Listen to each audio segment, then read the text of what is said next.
ആശാവർക്കർമാരുടെ സമരത്തിന് പിന്നാലെ കണക്ക് നിരത്തി കൈയൊഴിഞ്ഞ് കേന്ദ്ര സംസ്ഥാന സർക്കാരുകൾ. കേന്ദ്രവിഹിതം മുഴുവൻ നൽകിയെന്നും വീഴ്ച മറയ്ക്കാൻ കേരളം കള്ളം പറയുകയാണ് എന്നുമാണ് കേന്ദ്രത്തിന്റെയും BJPയുടെയും വാദം. എന്നാൽ കോ ബ്രാൻഡിംഗ് നിബന്ധനകളുടെ പേരിൽ വിഹിതം നൽകാനാകില്ലെന്ന കേന്ദ്രത്തിന്റെ കത്ത് പുറത്തുവിട്ടാണ് സംസ്ഥാന സർക്കാർ ഇതിനെ പ്രതിരോധിക്കുന്നത്.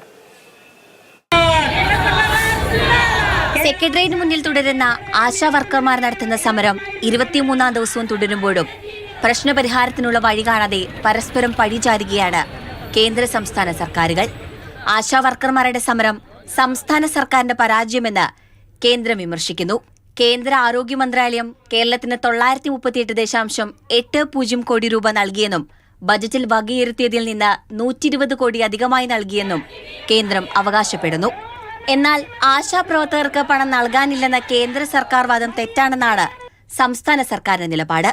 ആരോഗ്യവകുപ്പ് ഇത് സംബന്ധിച്ച കണക്കുകളും പുറത്തുവിട്ടു.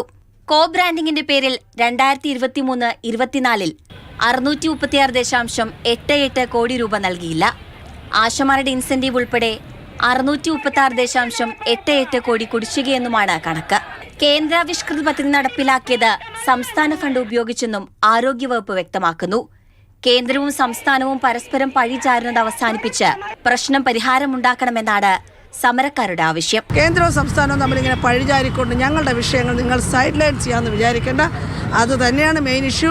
ഇപ്പം നിങ്ങൾക്ക് എന്തുകൊണ്ട് KSRTC തൊഴിലാളികൾക്ക് 1-ാം തീയതി ശമ്പളം കൊടുക്കാൻ നിങ്ങൾ പറയുന്നു? ഈ കേരളത്തിലെ തൊഴിലാളികൾ സംഘടിക്കുന്നത് കണ്ടിട്ട് വിറളി കൊണ്ടിട്ട് തന്നെയാണ്.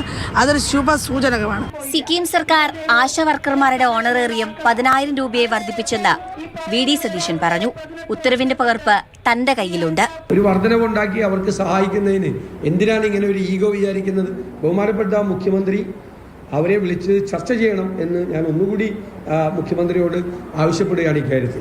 അന്താരാഷ്ട്ര വനിതാ ദിനമായ മാർച്ച് 8-ന് കേരളത്തിലെ വനിതകൾ ആശമാർക്കൊപ്പമെന്ന മുദ്രാവാക്യമുയർത്തി വലിയ പ്രതിഷേധ പരിപാടി സംഘടിപ്പിക്കാനാണ് സമരസമിതിയുടെ തീരുമാനം. മാതൃഭൂമി ന്യൂസ്, തിരുവനന്തപുരം.